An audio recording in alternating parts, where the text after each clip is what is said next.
chuan liang tơ in chỗ này yang tơ cứ pin mơ ra sung nơ giờ bông ly sang hao rơ ly ini lỡ băng đi chuan gặp hờ ni hàng mi lương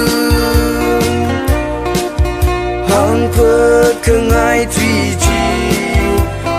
chuan mang ly khôi in chỗ này ra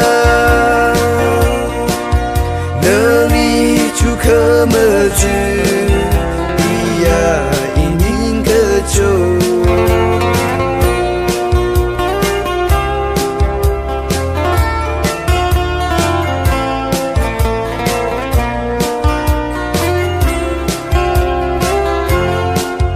cơ tây linh ở số bơm ninh khờ ra ngờ linh ở số cơ bơm cơ bên mơ vai nơ nơ cơ bơm li mơ chẳng xa ni đâu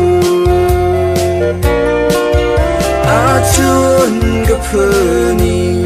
ngang mi lương hàng phật không ai truy chi chuan mang ly khôi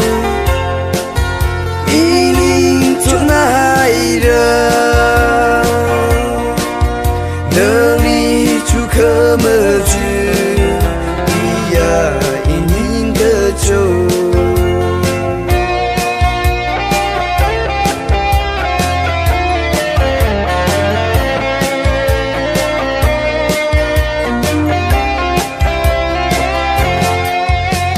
mi rin bay đơn li huy la grơ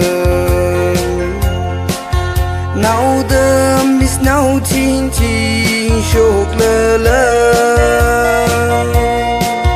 nơ li ngơ rai cơ cha mơ chok mê la mơ rơ chuan gặp hờ ni hàng mi lương hàng phật không ai truy chi